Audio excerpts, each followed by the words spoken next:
Welcome back to Mythosophia, exploring the depths of myth and wisdom as we're talking about Westworld with Terence and Will here in the studio. I'm Richard Dugan, your host, and we are having a lot of fun. I have to tell you, this is probably the most, in spite of all of the programs we've done, and there have got to be 13, 14 programs that we've done, this is probably the most energetic. And we're going to talk a little bit about this whole concept of free will as it applies. I've got something I'm going to share here, but you were going to mention something, especially in regards to our theme song about Orpheus. Oh, real quick then. Yeah. So of course, what is the native man, the ghost? Akecheta. Akecheta goes on an Orpheus journey when he goes to save his lover from the underworld. So he goes and tries to bring her back and fails to bring her back. It is the classic Orpheus story. And I'll just really quickly note, just while I have the chance, that the show does a lot to integrate a whole lot of mythologies. I mean, there's the Adam and Eve myth, the Pandora and Prometheus myth, the Orpheus myth, the Labyrinth, the Grail quest in the Wasteland, Christ, Buddha. All of those myths must be very familiar to the storytellers because they're deeply engaged in this story. But anyway, really excited to continue talking about free will, and I want to hear this quote you have here.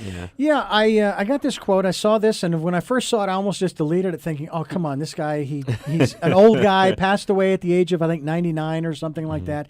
Jacques Fresco's his name. We've had him on the program. He's a visionary futurist, created a whole civilization for the future based upon three basic principles, one of them being that it's a resource-based civilization. It is not monetary anymore. And if you want to check that out, go to thevenusproject.com. But he had a lecture that is available at their website, venusproject.com. But this is what it says about free will as far as Jacques was concerned. Jacques challenges the assumption of free will and illustrates how this cherished notion has no basis. He basically asks the viewers, in this case there is a lecture, a video to watch, to consider how cause is projected as independent agency, and questions how we could ever act out of anything free of the influence of our background. And he makes the case that belief in free will and individuality is a tool to maintain establishments and social conditions which would otherwise undergo significant modifications. And to that end, I would add that from where I come from a metaphysical perspective and a spiritual perspective, the concepts of freedom, liberty, and free will, they are not wrong or bad. They are irrelevant to a spiritual construct. And Will and I have talked about this, Terence, in programs past, using the concept of the Borg. We, as human beings, we have what is referred to as that still small voice inside. You get those promptings every once in a while? Okay. Yeah. And if you're really listening to them, some would say, I'm hearing from God, and that's fine, no problem there. But that each one of us, Terence, you get a message, and Will, you get a message, and I get a message, and we follow the promptings. Okay, we go off and we do the task that we're asked to do. It's not contrary to the other, but it's actually complementary. And somehow it all works together like the cogs, the sprockets in the cogs and so forth, to create the big picture, right? So if that's the case, then in a manner of speaking, we I don't know if you want to use the word acquiesce or give up, or we choose, and this is kind of a strange concept to grasp, I'm going to take my free will and I'm going to follow those promptings, which means that I'm exercising my free will to do someone else's will. Yeah. Whoever or whatever that might be. I mean, and it gets really complicated after that. Yeah. I mean, I did have a conversation with somebody about this the other day in terms of, and I do agree that I think that a lot of the choices that we made aren't necessarily completely free because we are making them based off of how we grew up, where we live now, socioeconomic reasons. And with regards to the show, this is really fascinating discussion, particularly around Maeve, because this season, everything about Maeve and Tandy Newton was great. She's amazing. Yeah. What a character. Yeah, amazing. Yeah. And the reason why she comes up in this discussion is because her first free will choice is, I'm not going to escape. I'm going to go back for my daughter. But part of that will is based off of experiences that she has already had because she knows that she has a daughter. She feels this affection for this daughter. When she becomes, woke, as everybody is saying, she remembers the daughter. And then she gets an additional voice in her head, which is her own. A lot of the characters talk about, oh, that voice was my own. And now her powers allow her to influence others. And even as she's freeing them, they still act in ways that are, Dolores in episode 1 is trying to figure out whether she should kill somebody or not. And she's like, well, I have this part of me that says I should, this part of me that says I shouldn't. Which one do you think I should choose? And it's really fascinating how the show leans into that. So they are making free decisions, perhaps freer than humans because their lives are so much more complicated, as opposed to how Ben Barnes' character telling us that humans are simple, but they're still acting within the confines of their experiences. So it's like, how free is the choice to do the things that they're doing if they are coming from a place of something that has already happened? But isn't one of the elements that was revealed, I think it was in the last episode, if not the second to last episode of this season, had to do with the fact that they were taking humans that visited the park, and they were taking, in essence, their consciousness and transferring it into these hosts. So the hosts already have memories from the human lifetime. So in a matter of speaking, these individuals who visited the park as humans reincarnated as hosts, as AI. Yeah, and that was the ultimate plan, or at least Delos' ultimate plan that Ford then sabotaged, was humans were looking for a way to live forever. And they were cataloging every movement that they made in the park was being cataloged and researched to potentially be able to build another them. And this is sort of gets into questioning the nature of your reality, is it never took. And what was fascinating about that was like the host body rejected the human mind. The human mind didn't reject the host body. Right. There were just no compatibility there. And so because part of that is you are lacking some grounding that you can only have via living certain experiences. And you notice the way that they copied them was not to do any brain scan or kind of physical repetition of the body or something like that. No, it was simply trying to copy them based on their behavioral responses, which means that the psychology that this emulation is limited to is behaviorism. Behaviorism has no respect for the unconscious mind. However, this show tried to Westworld is a place where the unconscious mind could be externalized. And so it was an opportunity, even within the paradigm of behaviorism, to learn about the unconscious mind, because how are you going to recreate a person if it's, just their conscious self, just their persona self, just the self that they say to themselves and to others.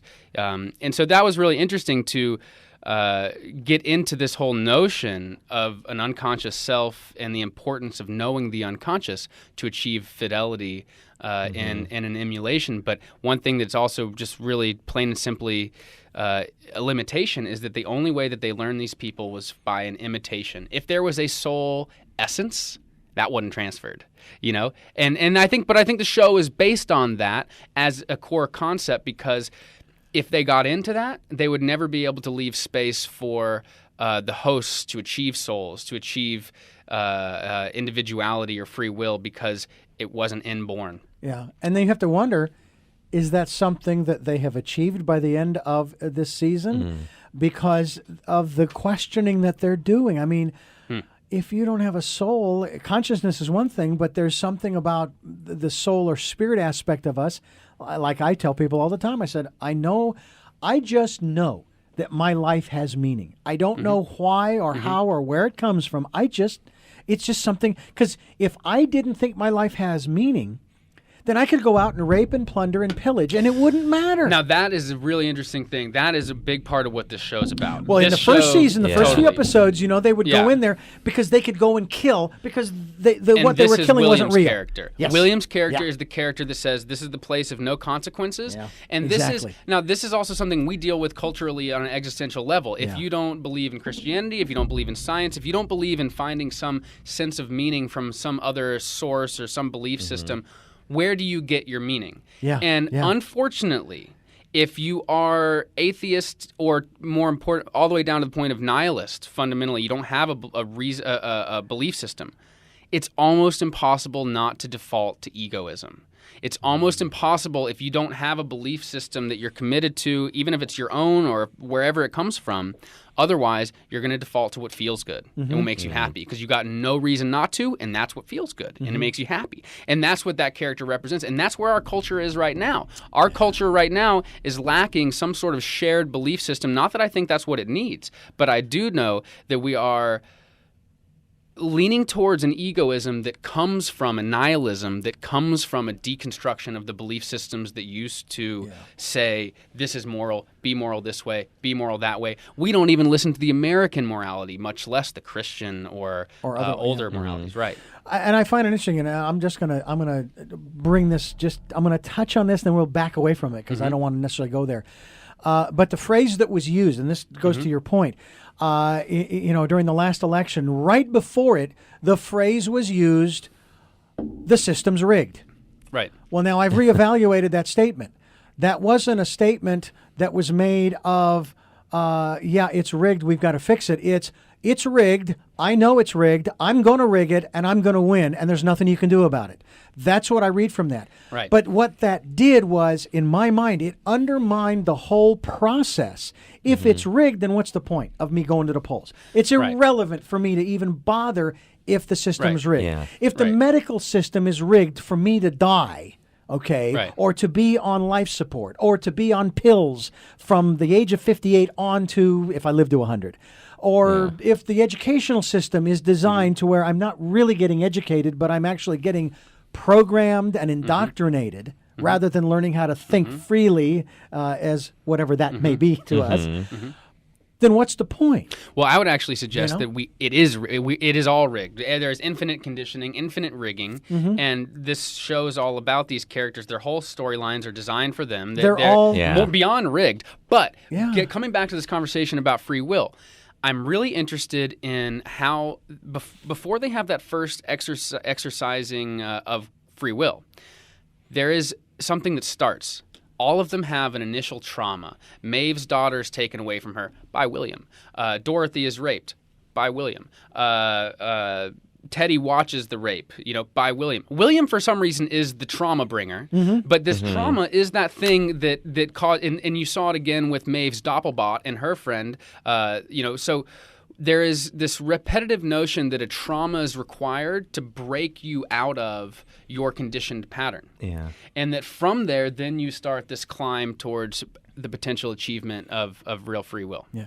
Well, Terence, can I ask you, where do you come from philosophically? And I go back to even your childhood.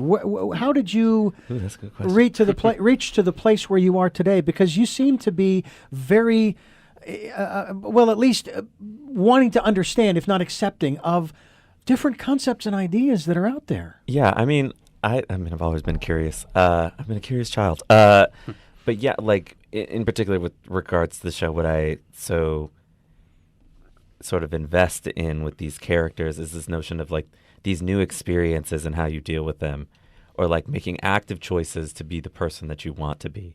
I think that's where I really come down from. It's why the Maeve and Dolores confrontation was sort of my favorite scene in the whole show. Which one? The first one where Maeve was trying to pass with Rodrigo Santoro's character, whose name I can't remember, Hector. And it was like this clash of ideologies. And that was just so fascinating to witness. It was awesome. The show did a really great job in terms of digging into race and gender in really interesting ways. But like that, Maeve's sort of, like, I am trying to do this and you are trying to do that. So unless like we plan to fight here, we need to continue on our paths and continue to be able to do what we need to do. And I really, felt that, because it was like, oh, like everybody has their different life experiences to get to whatever goals that they think they need to get to.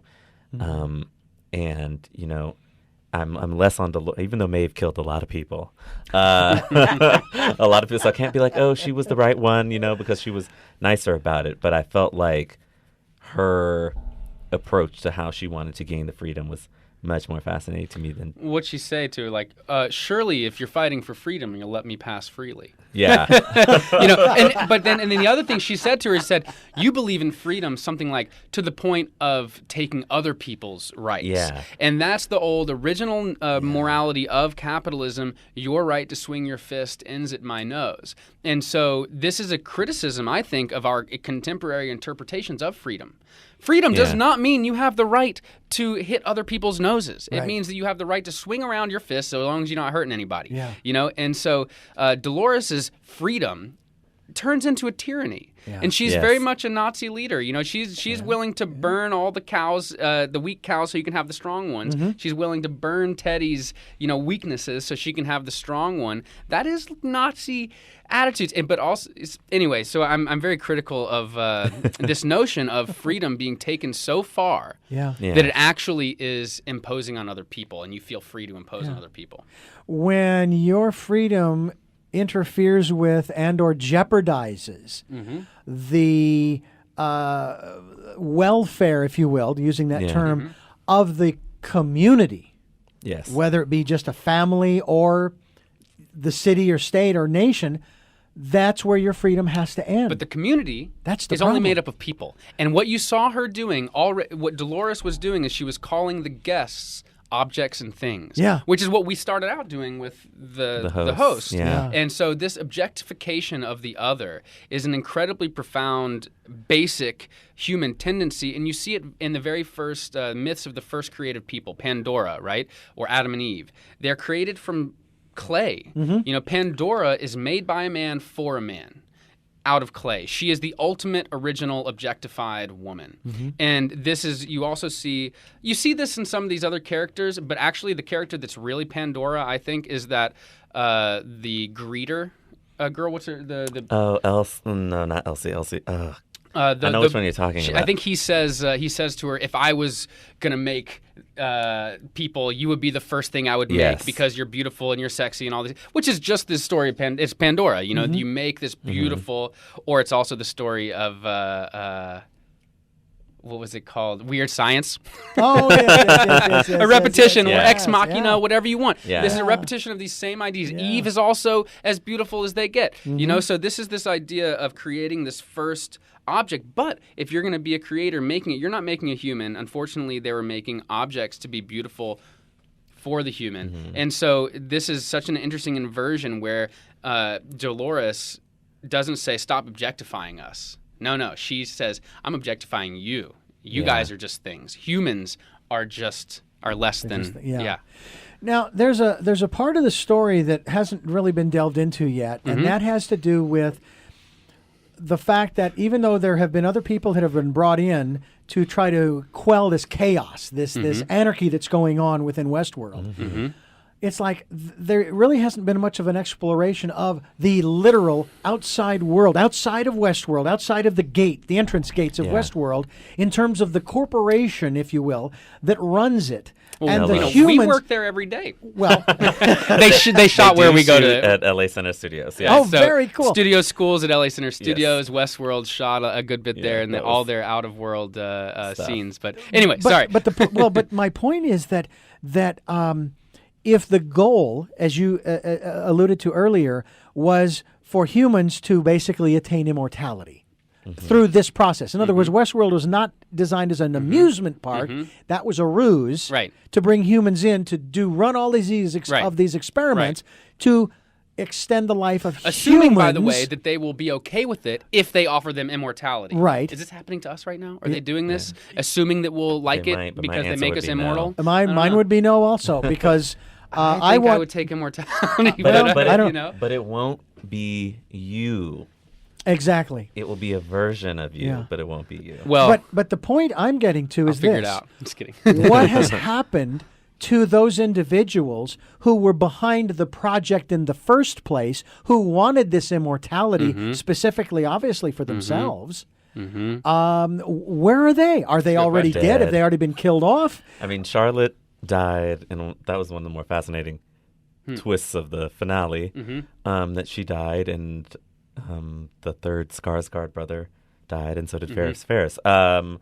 So that was really interesting. But I guess they'll explore this in season 3 in terms of, but they were really, really, really trying to get that data out of the park. I mean, to the point to let people die. Yeah, to the point that they were going to let Charlotte stay there until however long it took for her to get that data out of the park.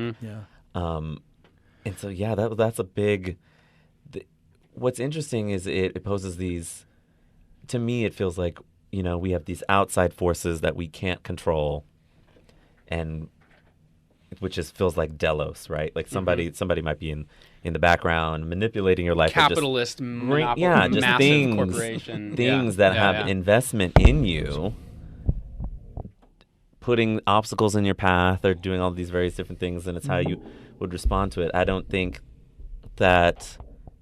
Well, I do think, because I work with social media a lot, and I do tend to catalog, what things people like more than others, and do we need to gear content towards that? Is this thing even interesting? Like, what are people talking about? How can we capitalize? So it's Delos is a lot like how we go through our lives. But sets up a great conversation. It raises that question I have mentioned on this program time and time again when it comes to, especially to technology, whether it's in medicine or elsewhere. And so this would be applied to what the whole thing with Westworld. Just because we can, does that mean we should? Ooh, yeah. Just because we can clone a sheep, does that mean we should? Just because we can transplant a heart, does that mean we should? Who knows? I may be the recipient of one day. God, I hope not.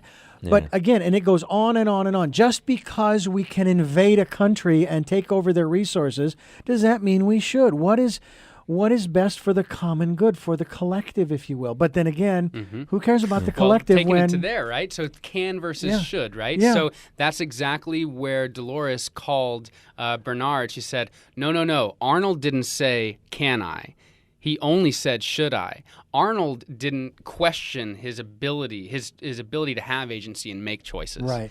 It was only the machine version, Bernard, who questioned, can I make this choice, not just should I? Right. And I think that suggested that Bernard, or Arnold, is a character that's asking the question of should, which makes him a very interesting character, because normally often scientists are cast in the if you can, then we should. Or more likely, if we can, we will. Yeah. Therefore, it might as well be me. Yeah. And it's interesting because, and again, when I'm doing these programs, these questions come to mind, and I often say, Terence, that I don't ask the questions. The universe asks the questions. I'm just along for the ride. Okay, so I'm just a host, and the questions are just coming through me, right? So the thought that occurred to me had to do with that whole aspect of the just because we can, does that mean we should? I tell you what, I will save that for coming back from the break, because I know we need to take one. We need to take another commercial break, and we're going to continue on in this conversation about Westworld here on Mythosophia, exploring the depths of myth.